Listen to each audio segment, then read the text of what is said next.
Good morning, all of you. Let's get started with today's class.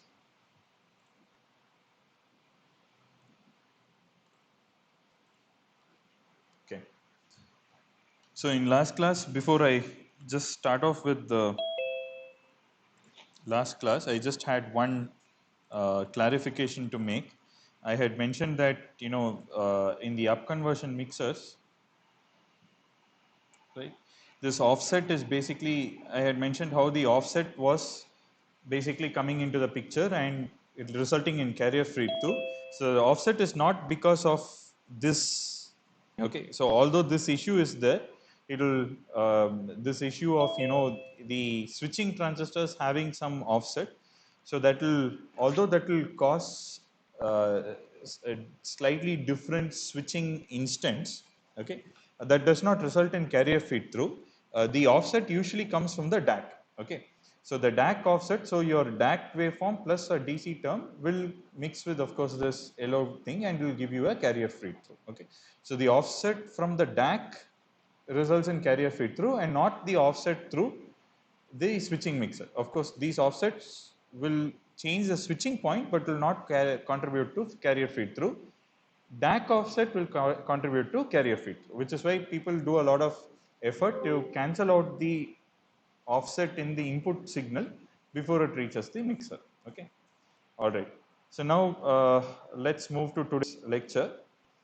We will switch gears and we are moving to power amplifiers. As I mentioned in last class, we will not have this lecture as part for your quiz 2 examination. Okay, so this is not included for your quiz 2, and till whatever we covered in last class, in yesterday's class, we will have for the quiz. Okay, all right. So now let's get started with power amplifiers. So why do we need power amplifiers? Okay, what is the role of power amplifiers? Why power amplifiers? Okay. Now the basic requirement is that we need to be able to deliver power to the output. Right? There is a 50 ohm load with the antenna is usually designed for being 50 ohm, right? And that this basically needs to be able to deliver the required amount of power to the 50 ohm. Now this, just give me a minute, I'm having some issues with the, yeah, okay. So basically, if you look at the transmit chain, you have the power amplifier, which is the last stage, okay, before it goes and delivers power to the antenna. Now, in many of the older systems, people put a bandpass filter after the power amplifier, but in many of the normal modern systems, that may or may not be the case. So people, decided based on the specs that they have to meet. So nevertheless, what is required is that you have a 50 ohm impedance, right? And you need to pump power into it. Okay.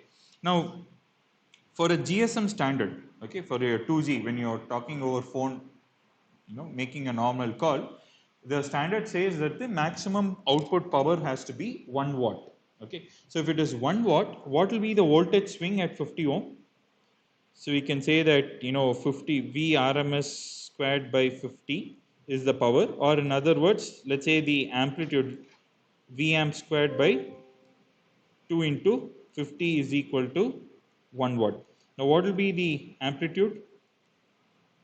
Can you calculate and tell me?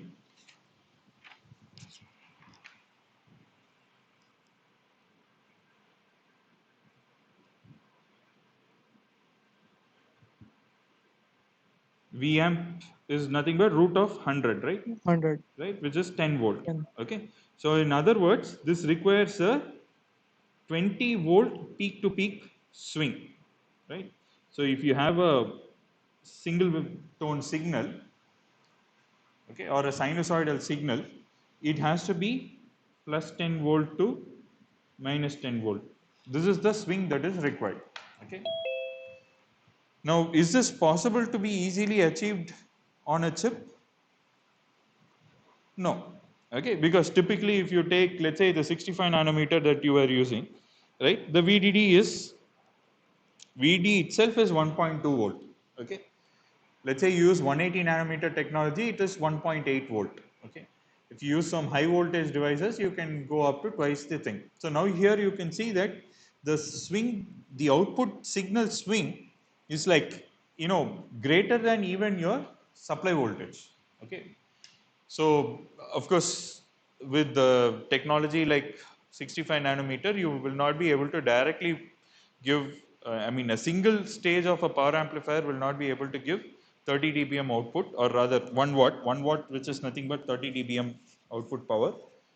Usually, there are some other techniques where you do some power combining, use multiple things, use transformer coupling, and you know, so that you kind of add up these voltages and so on. So all that is done in order to achieve something close to 30 dBm. Okay, so it is the whole area of power amplifiers is actually not a very trivial thing, because as you can very well see here, like in 50 ohm, I mean, the signal swing is so high, and obviously many of your small signal assumptions, the small signal parameters and all that don't work here, right?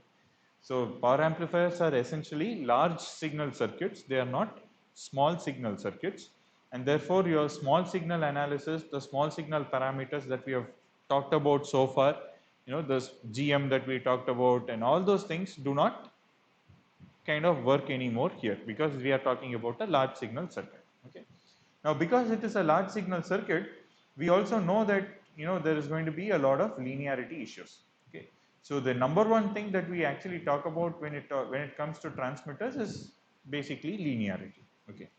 Now, how can you take care of such a swing? Right.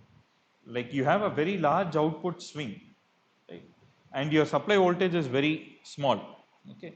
Now, what is the solution? What is, of course, as I mentioned, there are a lot of other things that you need to do, but obviously your normal transistor who operate 1.2 volt transistor cannot deliver this amount of power. It is not possible for a normal transistor to operate in this regime where it can do. But how will you make it to work? Any suggestions or any guesses? Sir, we have to increase the input power, like a boost converter. No, boost what? Boost converter is a DC-DC converter. Sir, like we have to give at least above 10 volt to the amplifier, right? Yeah, but if you give 10 volt to your this 65 nanometer device, it will break down instantly. Okay. Okay, oxide breakdown is there, right? Like you'll be studying in VLSI course, right? So we all agree that the voltage swing has to be somehow, you know, reduced. Correct. So if you take a normal, the solution is basically to use some output impedance transformation. Okay.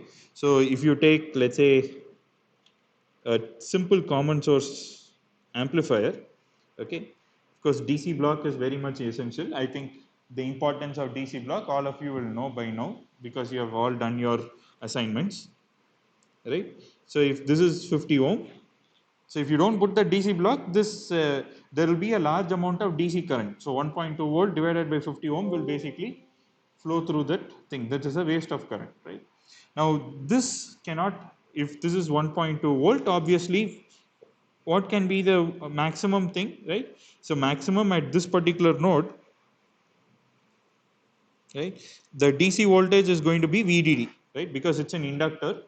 The voltage at this point is going to be VDD itself, and it can basically swing up and down. Maximum, how much can it swing? It can have a peak to peak swing of 2.4 volt. That is a maximum, right? Not more than that. Okay. Now, if you use a matching network, okay,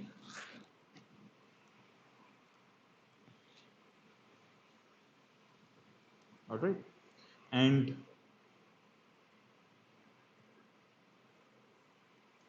you use it in such a way that, let's say, you want the swing to be reduced by a factor of, let's say, 10. All right. Okay. Now, if with the supply voltage of this one, so let's say you have a factor of 10, right? Then what will happen? The impedance seen here will be 50, I mean, if you have a impedance, let's say this can also be a transformer, okay, right? You can have a transformer. Now, if you have 1 is to n, the impedance that you see here will be 50 divided by n squared. Correct? So, by using an appropriate matching network, you can transform this impedance to some value RT. Alright. So, for example, if your peak to peak swing, right, at the let's say you have a 1 volt supply, okay, just to make the calculations a little easier, right. Let's say the supply voltage is 1 volt, right. If VDD is 1 volt, okay, then your VPP swing at the drain can be what? 2 volts. That's what we saw, right. Now 20 volt has to come down to 2 volt means what is the RT that is required? So basically here you have, let's say, 20 volt peak to peak swing. Here what will happen? It will come down by a factor of n, right?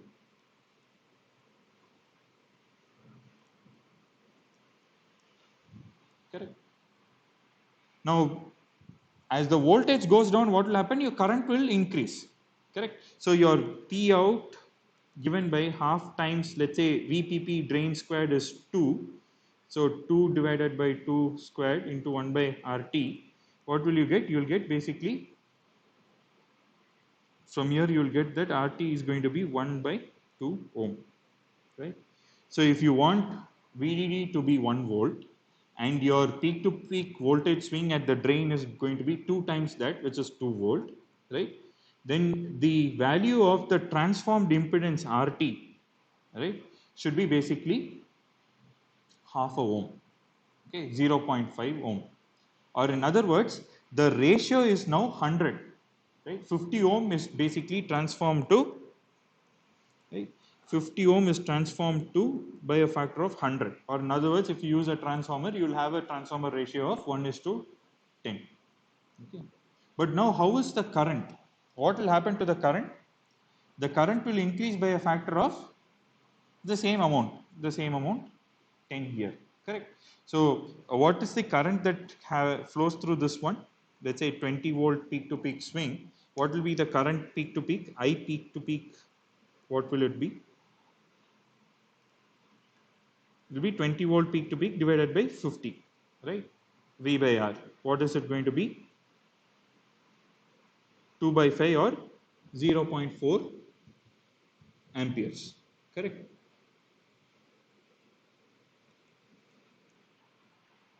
Now here what will happen?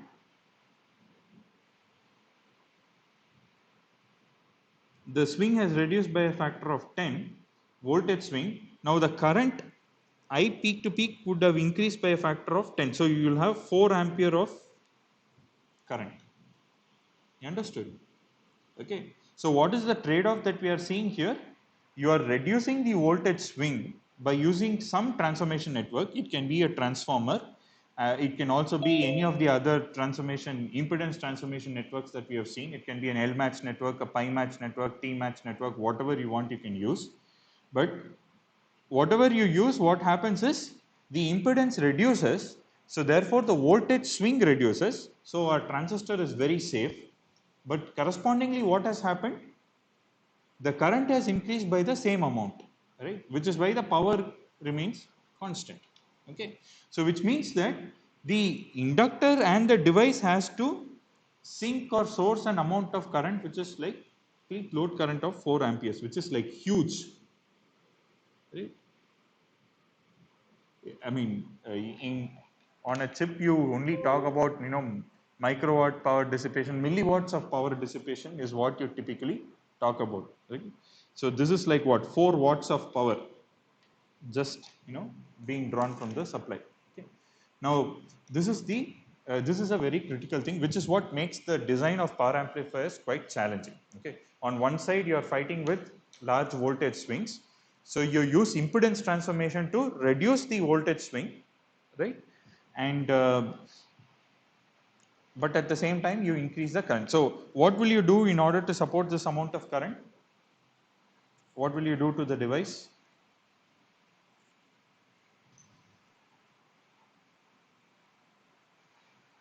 Yeah, you can tell me what do you think you should, how will the sizing of the device be? It will be Yeah, large, it will be sir, extremely in order to Sir, dissipate the yeah, heat. it will be extremely large. I think we It will be need. extremely large, right? Because that's why in yesterday's class I mentioned that typically the power amplifier's MOSFET width, right, will be in the order of 1000 to 2000 micrometers, which is like 1 to 2 millimeters. Okay, because the area is smaller because that is multiplied by a length which is 60 nanometer, but the width becomes really large. Okay. Yeah. Sir, can we have multiple MOSFET providing that amount Yeah, of that's current? how it is usually done. So if you see, it will not be like one MOSFET. So usually the way it is implemented would be that in the layout you would see that you will have what is called as multipliers. You will have so many multipliers. So like each of them will have. I have talked about the use of fingers, right? Like each transistor will have, yeah. Yes, sir. So the total width will be equal to the width per finger, okay, multiplied by the number of fingers. This is for one transistor, multiplied by what is called as a multiplier. Okay, so usually these devices are implemented as, let's say, the width per finger is 1 micron, or and the number of fingers is, let's say, the width per finger is, let's say, 5 micrometer, multiplied by, let's say, you have some 20 fingers in one transistor. So this itself will give you what, 100 micrometer, right? So this multiplied by, like, say, 15 multipliers. So you'll have 15 units of these finger transistors. Okay. Of course, routing is a challenge. All these things come into the picture. This is the way they are actually implemented. You will not have like one big transistor with 1 millimeter width and all that. Okay. Usually it is done in this way. Okay. All right. And so nevertheless, whatever happens, or whatever it is, like the effective width of the device is going to be extremely large, which means what? There is going to be a large parasitic capacitance. Correct. Okay. So because of this, let's say you have this very large transistor, you have a big capacitor at the input. You also have a large capacitor, let's say the CDB capacitor. This is your CGS, okay, CGB, CGD, the effective capacitance looking inside. So now what happens is, to drive this capacitance itself is a large task, which is why I said this will be in the order of few picofarads. All right. So in order to drive this, what people do is there will be basically a driver amplifier. Okay. Usually, if you look at most of the power amplifier papers or even products, you will see that it will always be a two-stage. Okay. So there will be a driver stage and there will be a actual power stage. Okay. So the typical flow would be like this, right? You will have one driver stage, and then you'll have the output stage or the power stage, and then this will be followed by, of course, the matching network, and then your 50 ohm. Okay, so this is your typical thing. Okay, now some of the products that you would see would have, the matching network will be implemented off chip. So that is typically the case if you are working with sub 1 gigahertz type frequencies. Let's say you are at the UHF band or like 600 megahertz band and so on. Many times the matching network can be implemented off chip. Okay, so you'll have a bunch of passive components, or it can also be, you can either have passive components or you can equivalently implement it as a transmission line network. Correct. So this is the way that you can basically do. Either of the two ways is what you can do. All right. But for things which are above 1 gigahertz or around 1 gigahertz and above, many papers, not all. I mean, some of the papers will have off-chip network, some of them will have on-chip network, and so on. Okay. So another way which we will see is basically to use differential structures. So you have kind of 2 times the swing and so on. So that's the way you kind of adjust. Okay. And the other problem is basically that when you have this kind of a large impedance transformation, this is really not possible. Okay. 1:10 transformer for RF frequencies is not very feasible. All right. And even if you end up with some pi match networks or L match networks which try to do that, their loss, their values will be so different, and the the values cannot be implemented on chip, and uh, I mean the loss associated with the matching network itself will be very, very high. Okay, so all these factors are in the picture. We will look at all these things as we go along. Okay, so because there are high currents, you have to be very careful with the layout. Layout has to be done very carefully, because now that you are looking at very large amounts of current, even a small amount of resistance will translate to a large drop. Okay, so for example, let's say you have this inductor, right, and the supply line. Okay, the supply will also have a pin, right, a bond wire, and then the PCB trace to the actual DC supply, right. Now what will happen, this line will have some resistance and also some inductance, correct. Same way, what happens to this ground line? See, ground also has some trace of line. So this will have some inductance, this will have some resistance. Then you have this bond wire. Bond wire will also have some inductance and small resistance. Then you have the PCB trace, and this is going to go to your actual DC supply. Okay, let's say this is plus minus VDD. Okay, this is how your actual chip will be, your actual product will be, right.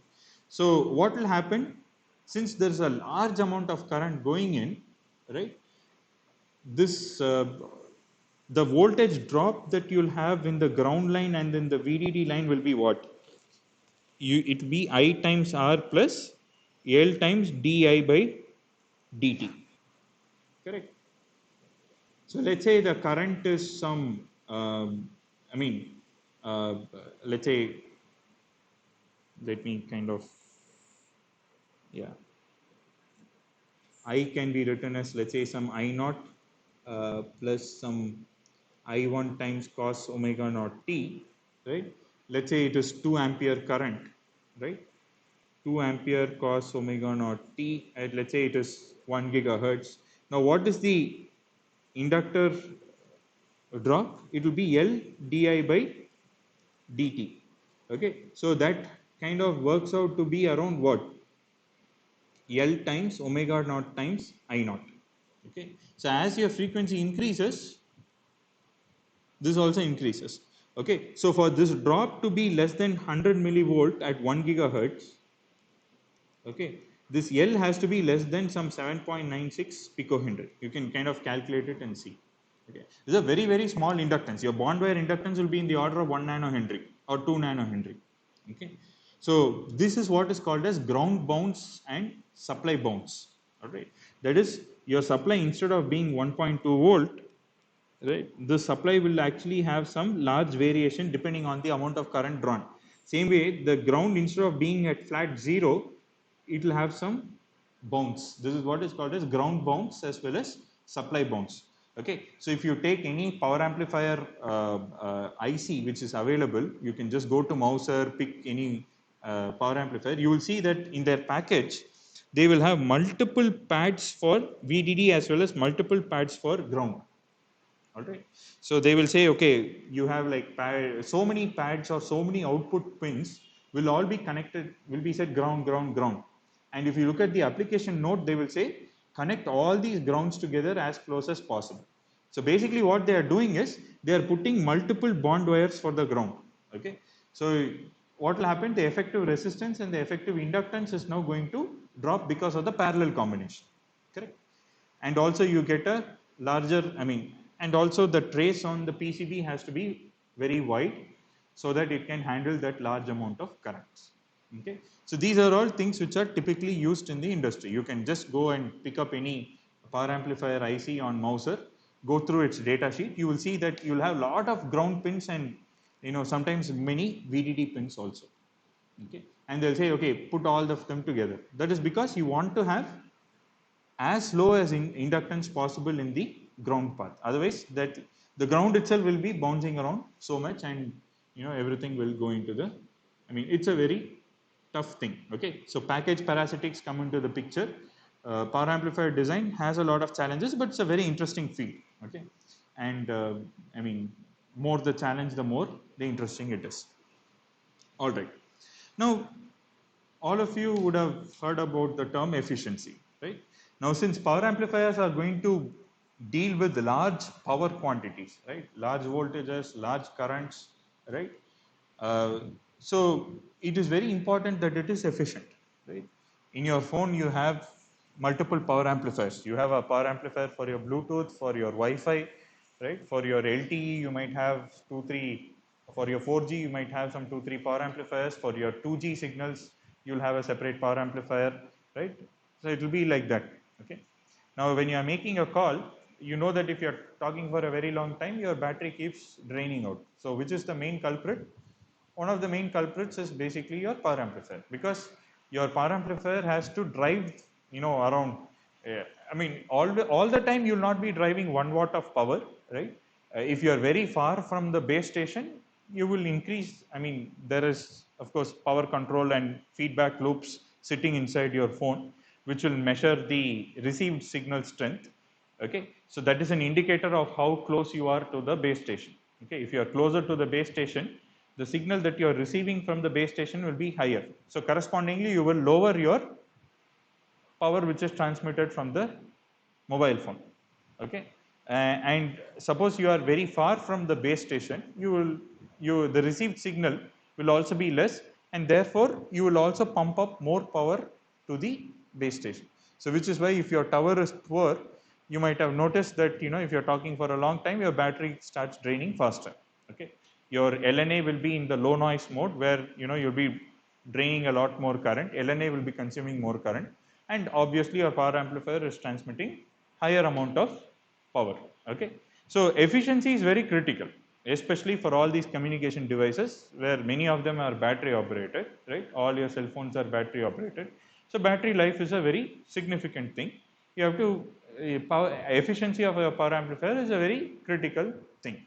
Okay, so we have two major definitions of efficiency. Okay, one is called as drain efficiency, right? So drain efficiency means that you take only the power amplifier's power states, okay, and you calculate what is the drain efficiency is defined as.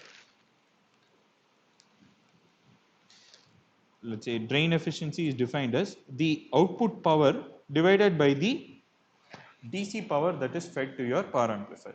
Okay, so P out by P DC is basically your efficiency. Of course, into 100% will give you the efficiency in terms of percentage. Okay, so you have your power amplifier, right? You have your DC supply. You measure what is the power drawn from the DC supply, and what is the power delivered to the output, and that ratio is your drain efficiency.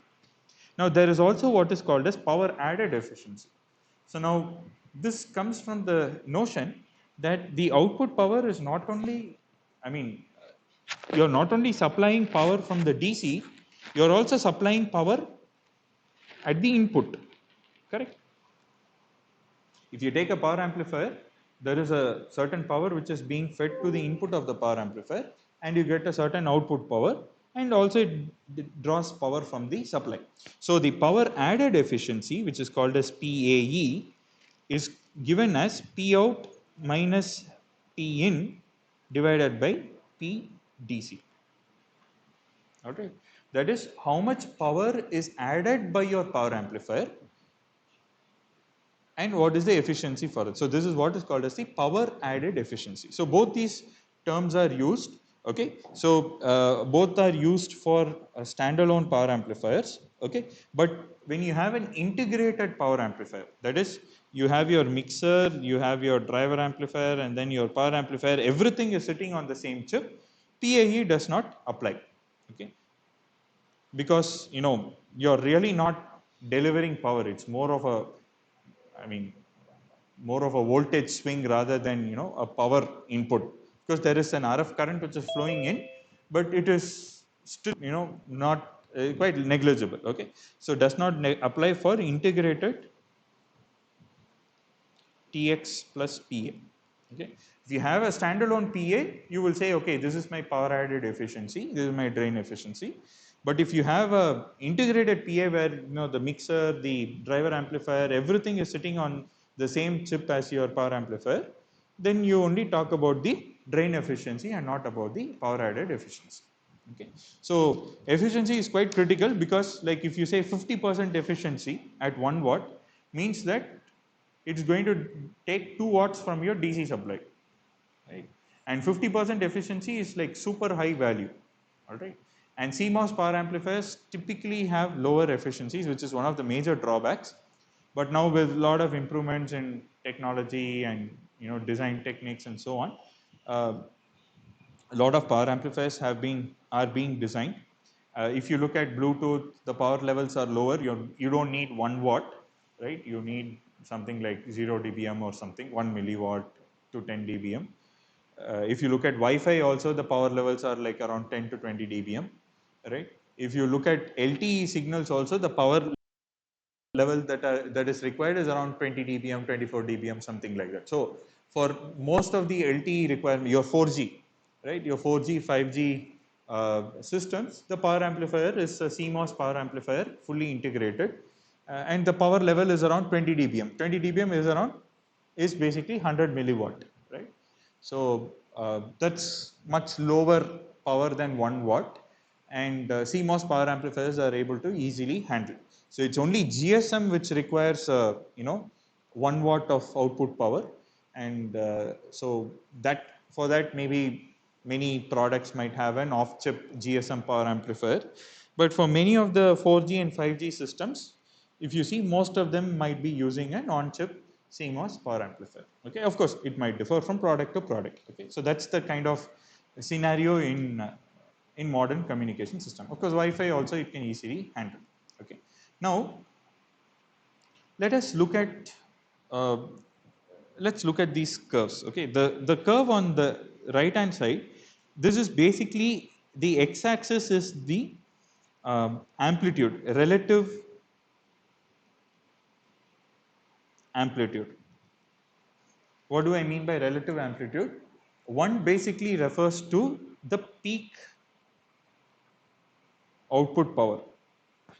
Okay, and the other things are basically a fraction of the output power. In other words, the let me just write it as amplitude corresponding to um, or you can even take it as power numbers. Okay, peak power. Okay, you can do this for y-axis as being voltage or also y-axis being power. Okay, so let's just say let's just leave it at power for now. Okay, let's say this is P out peak. Okay, let's say this is relative power corresponding to the peak power. The x-axis is basically efficiency. Now what do you notice? The peak this is also relative efficiency. Okay, okay, so what do you notice here? The peak efficiency occurs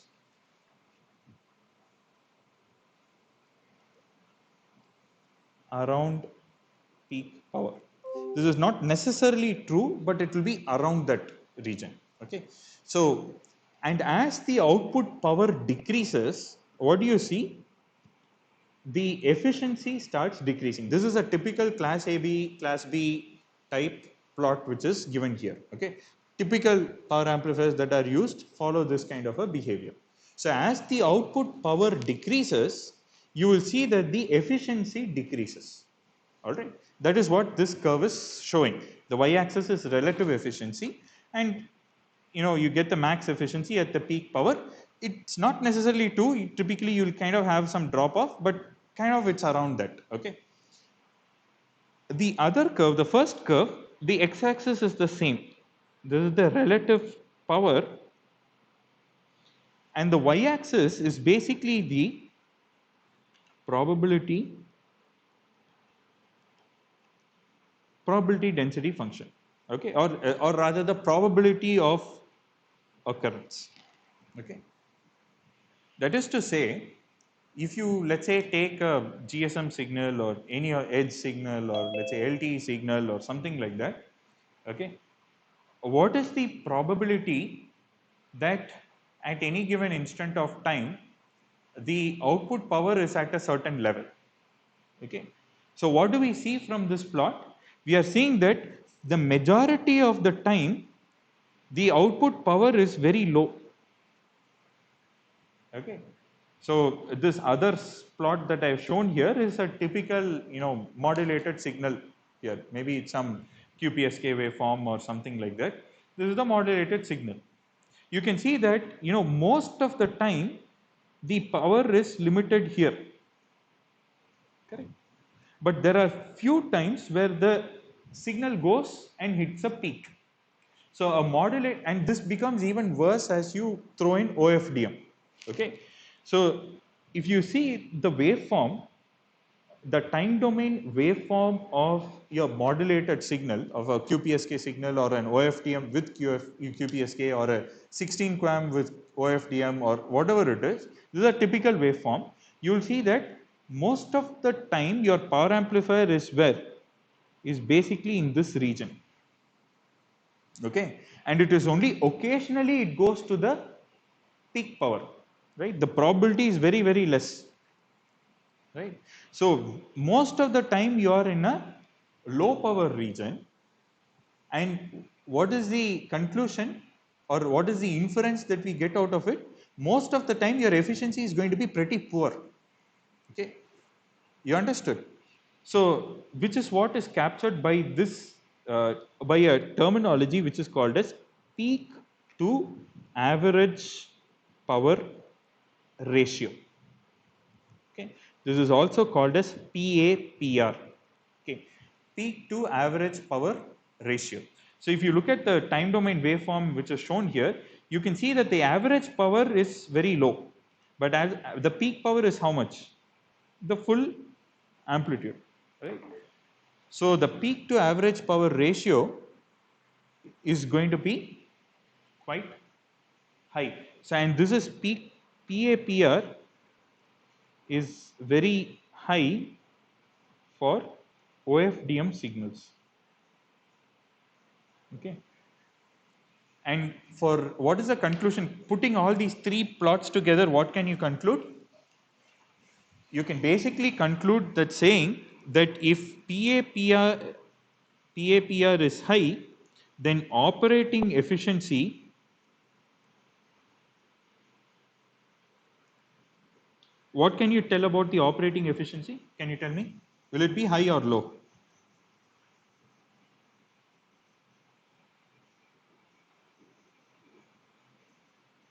You understood what I'm saying, right? So the signal waveform looks something like this. It has some peak power, but most of the time the average power is actually low, right? So the PAPR, if it is very high, what can you tell about the operating efficiency? It will be low. Lower, sir. Okay. So this is the fundamental problem in transmitters or power amplifiers. Okay, you get excellent efficiency. Yeah, you get excellent efficiency here. All right, but then the probability of going to that point is actually very, very low. Most of the time you are here, the probability of power is very high here, but at that time you have very low efficiency. Okay, so this is what is also called as back off efficiency. Okay, of course we will talk about it a little later, but this is a problem that you should understand. All right. Okay, now this is actually I took it from Professor Nick Nija's slides. He's a professor in UC Berkeley, and this is kind of a table which kind of summarizes a lot of things that we have talked about. Okay, AMPS is like the very old standard, right? And you can see the bandwidths are lower. So let's look at GSM, right?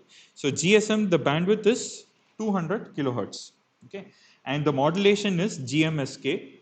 half duplex system, which means that when you're transmitting, you don't receive, when you receive, you don't transmit, right? The duty cycle, TX duty cycle is 13%. What does it mean? That for 13% of the time, your transmitter is active, and the rest of the time the transmitter is off, because it's a half duplex system. Okay.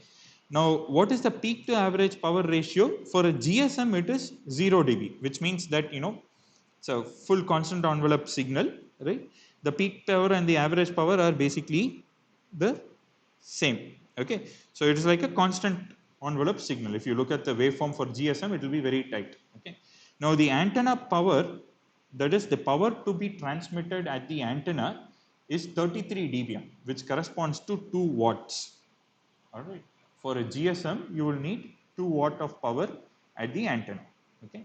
And power control range means that you should be able to control the output power over a range of 30 dB. That is, from 33 dBm, you should be able to bring it down all the way to 3 dBm. Okay. And it will be in the steps of 0.5 dB or 1 dB. Mostly, I think it will be in the steps of 1 dB. And that will be achieved in different ways. If you look at some product papers, they would have explained how they are doing TX power control. Okay. Let's also look at edge. Okay. Edge is what? Like sometimes when you have, earlier days they had that E, right? You will have E which says edge, which is 2.5 G, right? So here again, that bandwidth is 200 kilohertz, and the modulation scheme is different. It is 8 TSK, phase shift keying. Okay, here again, it's a half duplex system. Those are the thing. So here, although it's a phase shift keying, there is what is called as root range, cosine filtering, and other things, which results in a peak to average power ratio of 3.2 dB. Okay. And peak to minimum power ratio is even worse. So it's not a constant envelope signal. There is some amplitude modulation also, which is there in edge. All right. And you can see that the antenna power is lower, 27 dBm. Okay. And what else? Let's look at Bluetooth. Okay.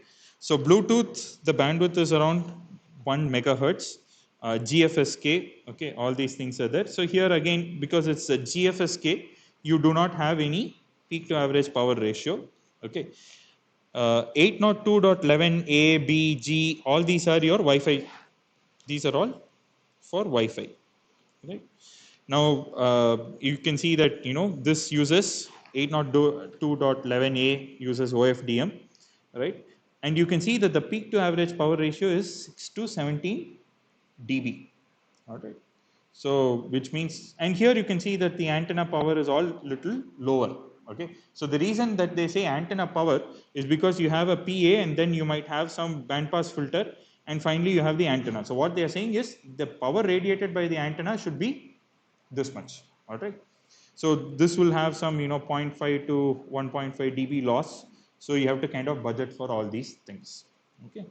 So you can see that this is all 20 dBm. This can be easily done using a CMOS power amplifier. Okay. All right. So LTE, of course, it was not in that slide, and I have also not included. For LTE signals, the power will be around 20 to 24 dBm. Okay. Let me just put 4G. Okay. The bandwidth will be from 1.25 megahertz. There are different modes. Okay. So there is LTE 2.5, LTE 5, 10, 20. Okay. I think for 4G, it goes up to 20 megahertz bandwidth. So there are different bands which are operational in different countries. Some bands have lower bandwidth, some bands have higher bandwidth, so it differs. Okay, and modulation, I think it is QAM. All right, I don't know how much QAM it is. I think it is 16 QAM. I think. Let me just put a question mark. Some of them are half duplex, some of them are full duplex. Okay, both are there. You have both FDD and TDD systems. Okay, duty cycle, of course, it's variable. Peak to average power ratio is actually more. Okay, and the antenna power is usually around 24 dBm. I think it's 20 to 24 dBm. Okay, power control range is I think typically around 60 dB. I don't know if it's 40 dB or 60 dB. Okay, This CDMA, you can see that it is 80 dB, right? This is the same for WCDMA, which is your 3G. Okay, so WCDMA is basically your 3G signals that will have a 80 dB of power control. I think 4G it is 60 dB. Okay, and 5G, if you see, okay, let me just get rid of this diagram. Let me write it here. Sub 6 gigahertz. Okay, that is below 6 gigahertz 5G. I think the bandwidth goes up to 50 megahertz. Okay, yeah. Let me just put up to. Some bands will be lower, some bands will be higher. Okay, and I think the modulation scheme is kind of some QAM only. I don't know if they're using OFDM. It can be half, it can be full, both are there. Different bands have different properties. Okay, unlike 2G, 3G bands, there are so many different frequency bands, and each of them have different things. Okay, and yeah, the antenna power is also around 20-24 dBm. Okay. Let me just put approximately. Okay, I don't know the exact numbers. Uh, okay, so this is how it is basically going to be. Okay, and the millimeter wave 5G, which is at 24 gigahertz, I think they are planning to have up to, I think, 200 megahertz, if I remember right. Okay, and so on. Okay, so this will kind of give you an idea of how communication systems are operating and what are the requirements on your PA. Okay, so you will see that the PAPR actually becomes larger and larger as you increase the bandwidth and the modulation scheme. And if you throw in OFDM, it becomes even worse. All right. So I think typically we used to do around 6 dB, I think, for PAPR. Okay. All right. Now, okay, we are kind of out of time now. I'll continue the linearity and other things in the next class. Any doubts? Any questions?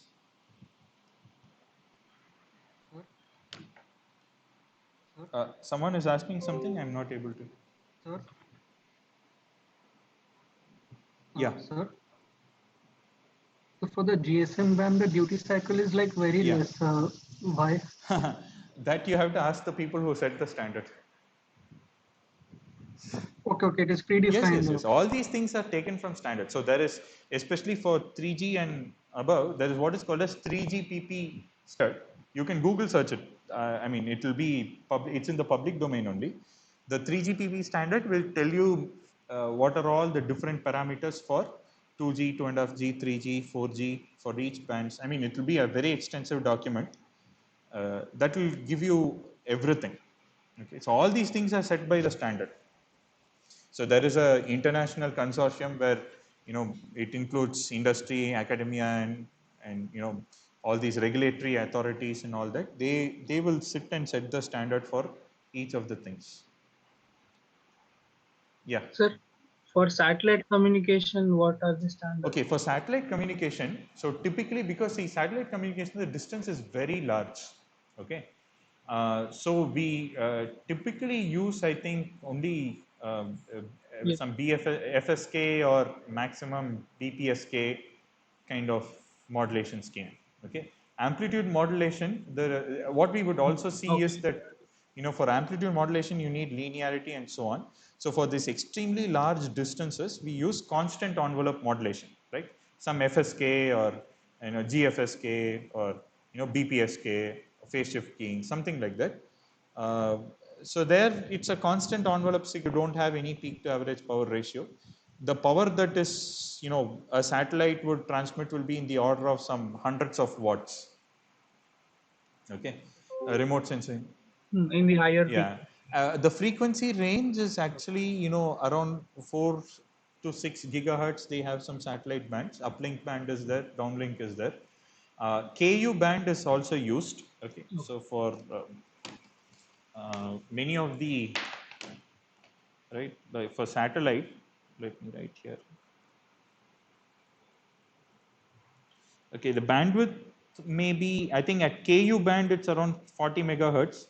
For UHF, I mean there are different bands that are used. Okay, so UHF is used. You will have UHF band, which is around 433 megahertz.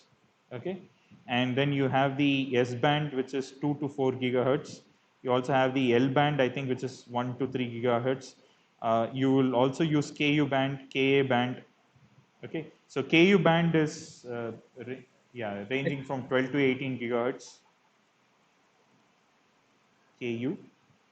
Okay, and KA is 24 to 40 gigahertz. So it's like that. Okay, and the modulation scheme is usually very simple. It's a constant envelope thing. The power that is transmitted will be in the order of hundreds of watts. Okay, for especially, I mean, it also depends. Is it a low Earth orbit satellite? Then the power transmitted will be lesser. Okay. Yes, sir. So Yeah, if it's I was asking for if there is any standard like that. For low Earth orbit, we need to have UHF, only this much power is allowed. And for S-band, only this much power is allowed. Like, is there any standard for satellite launch no, also? no, no. I Like think, we define see, for every country launches its own CDMA? satellite, right? So there is no international regulatory authority. So in India, of course, ISRO decides what we are going to do. That's it. Okay. There is no, there will be some kind of a transmit. I mean, there is some synchronization with the international, I mean, with other countries also, because you shouldn't be, transmitting in some other's band, and they should not be transmitting in your band. There is some synchronization happening there, but apart Yes, from yes. that, I don't think there is this thing. For example, the nano satellite in which many of you guys are working in, we are looking at some 4 watts of power or some 36 dBm. That's the max power that we are looking at. If it is some, let's say, the polar satellites or the geosynchronous satellites will have higher power. The remote sensing satellites will be typically around 250 watts of power, things like that. Okay. Okay. So for that, the power amplifier design will Yeah. again be So different, I was talking or to will it somebody be in the same? SAC. They were That was telling for 200 watts, 250 watts of power, they use these TWTs, the traveling wave tube, the olden day thing. Yeah. huh, Yeah. traveling wave So tube. I mean, none of the solid state devices will be able to give you that level of power. Yeah. Okay, sir. Okay. Okay. Any other questions, doubts? All right. Okay. Okay. Thanks, everyone. Have a nice day. Thank you, sir. Thank you, sir.